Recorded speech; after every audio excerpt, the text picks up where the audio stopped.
for the truth. Bring it on. In this present crisis, government is not the solution to our problem. Government is the problem. Do you want the whole truth? I don't think you're ready. Governments don't control things. A government can't control the economy without controlling people. It's Crane Durham's Nothing But Truth.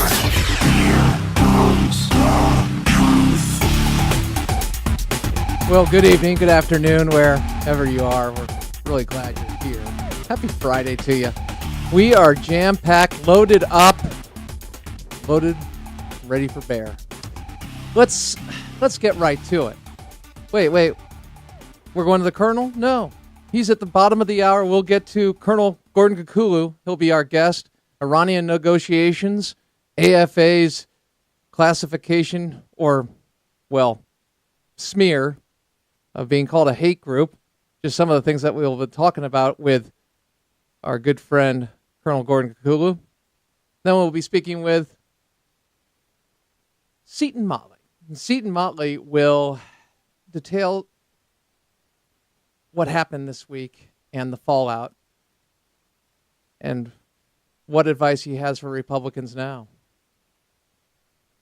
We also have a gore story for Seton Motley dealing with the environment. Speaking of the environment, business and environment reporter Chris Woodward is our regular guest Fridays, and we play a game called Beat the Press.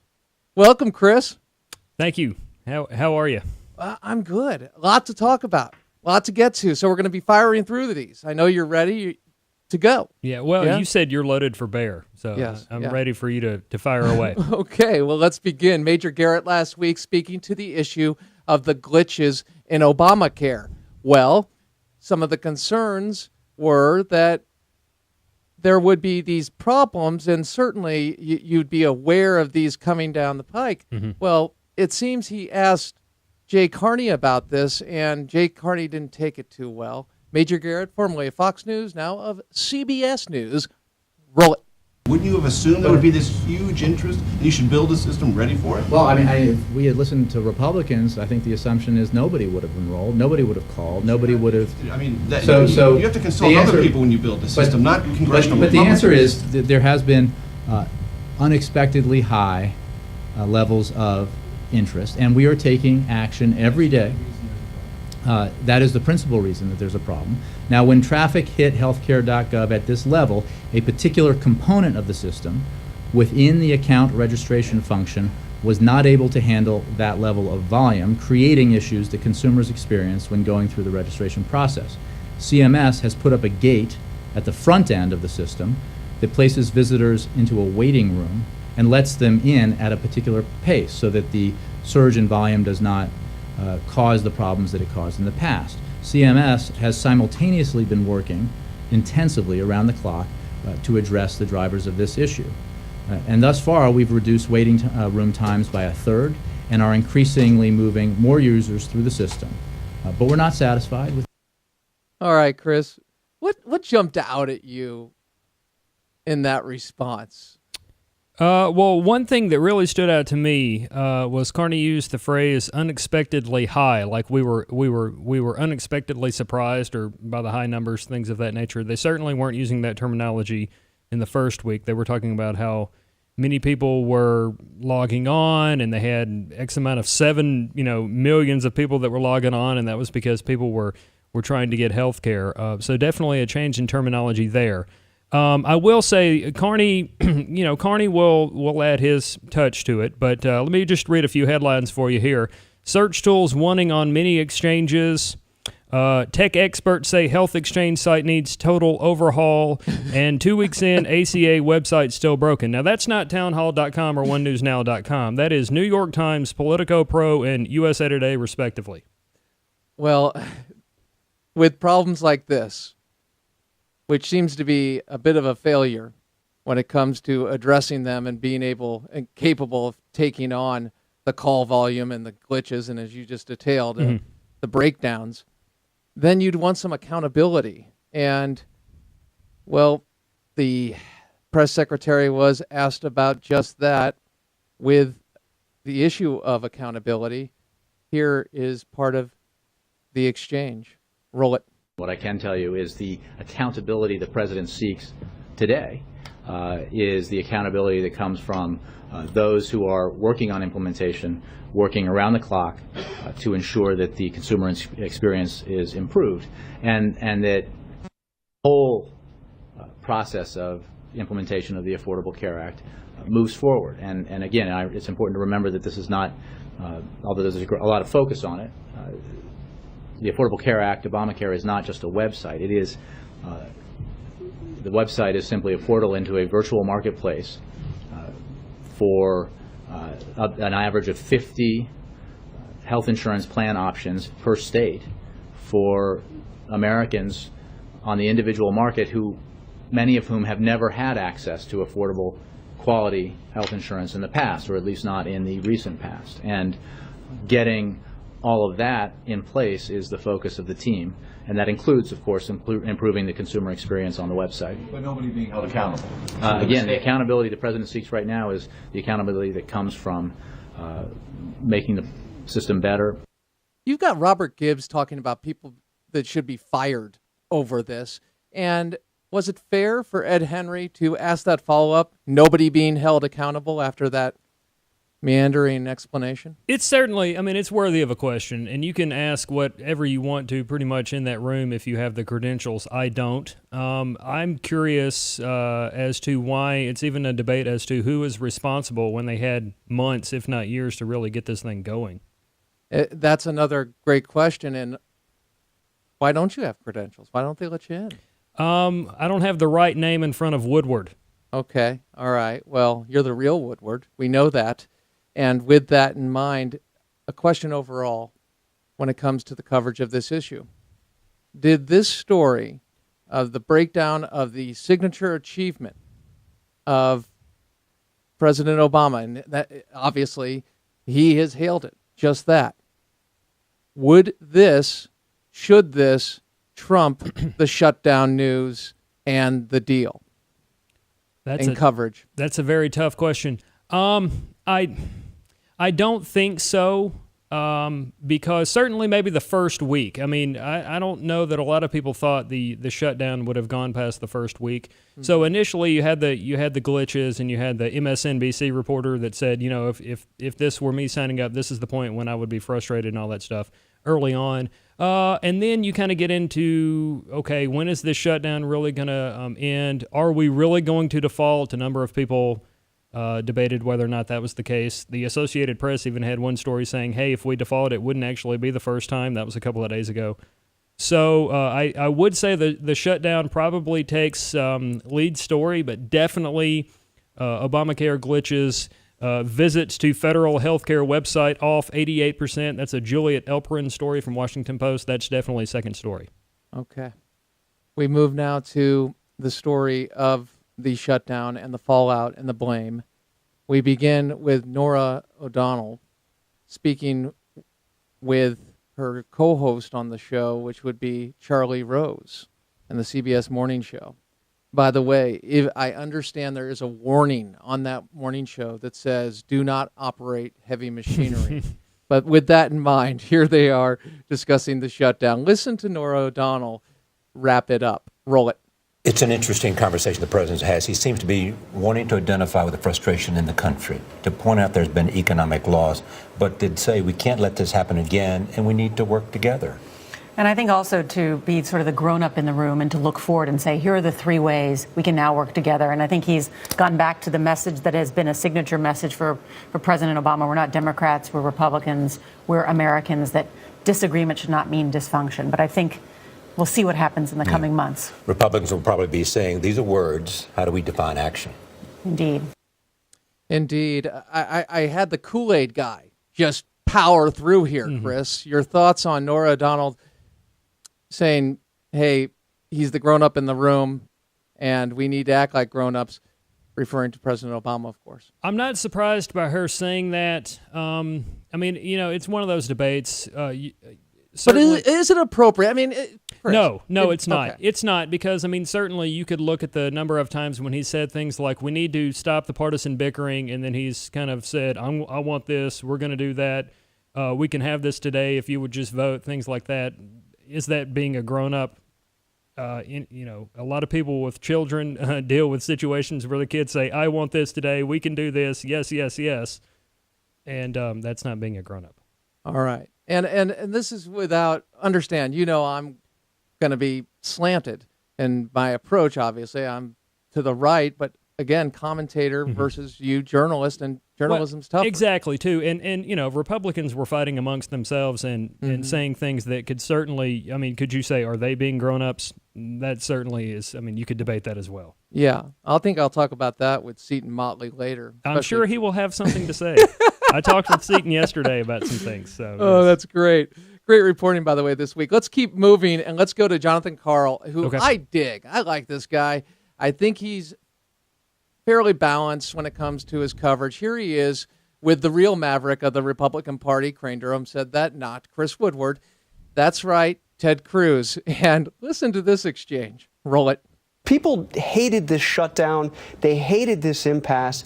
And this was seen as the Ted Cruz shutdown. You, more than any single individual, were seen as the one that triggered this crisis to begin with. John, I agree that a lot of D.C. politicians tried to call it that, and a lot of the media did, too. But talking about public opinion nationally. Look, let me be very clear. I said throughout this, we shouldn't have a shutdown. I don't want a shutdown. I repeatedly voted to open the government. But there never would have been a shutdown if you hadn't gone with this strategy of saying we're not even going to fund the government for 6 weeks unless we can defund Obamacare. You know what, John? There never would have been a shutdown if Harry Reid and President Obama hadn't said we will not compromise, we will not negotiate, shut the government down. So, Chris, what do you think of that? What do you think? Do you think Jonathan Karl was just... If he does that the other way with Harry Reid, I can say, oh, okay, that's fine. He's just taking him to task. But it seems that he is going with the narrative. Your thoughts? Definitely there. You could substitute him with any MSNBC personality and probably get the same questions. He says things like, we're talking about public opinion here. And were there polls that were blaming Ted Cruz and Republicans for things? Yes. Were there polls that were saying, are Democrats not being grown-ups in the room? Yes.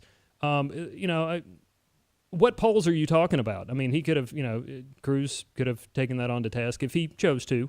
I will say USA Today, immediately after the debt ceiling deal was announced, USA Today did a winners and losers in the debt ceiling deal. Yes. And USA Today actually had Ted Cruz as a winner because he kind of rose to the top amongst some of the Tea Party members and, Tea Party conservatives and things of that sort. So what ABC says is, oh, you're a horrible person. USA Today says, hey, this guy actually gained some popularity because of this.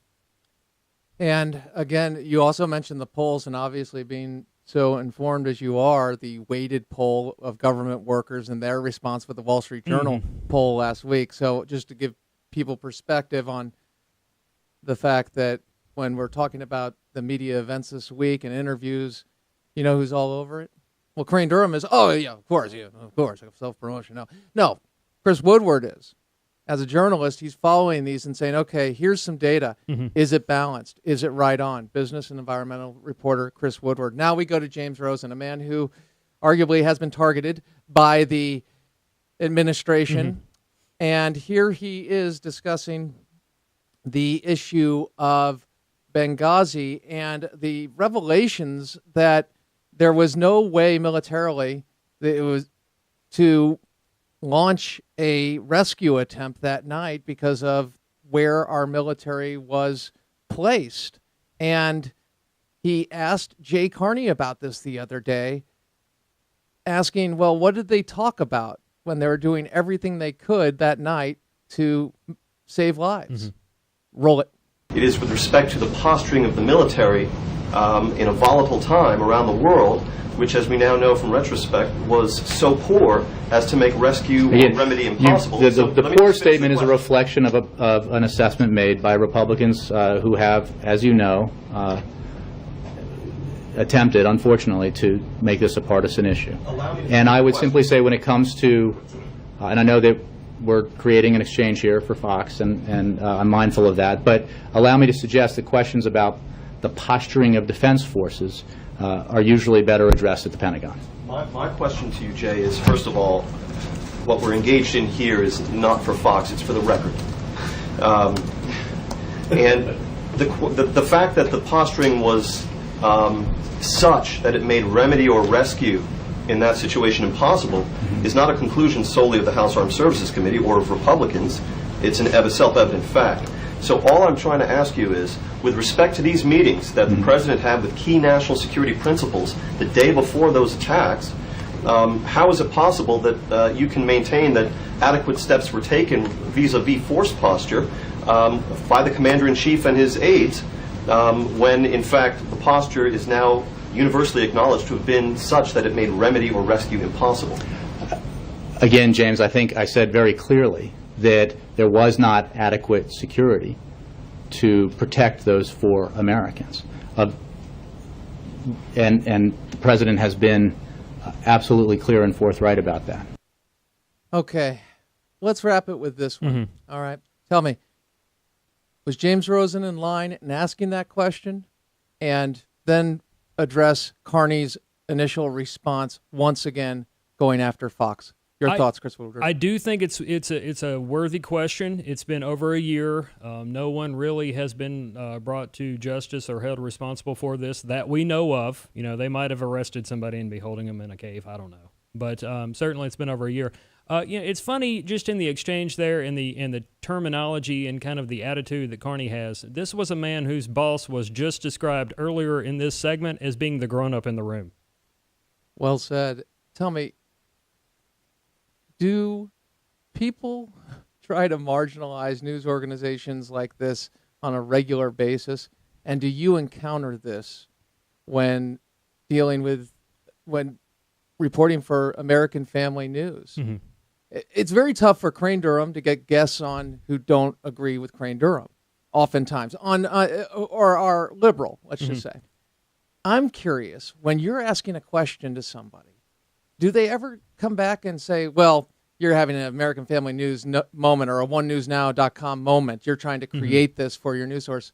And if so, how do you deal with it? You know, it does happen on occasion. Look, I mean, at the end of the day, I am about doing the story. I interview people that are completely in favor of oil. I interview people that are in favor of biofuels and other people that want us to go off wind power, okay?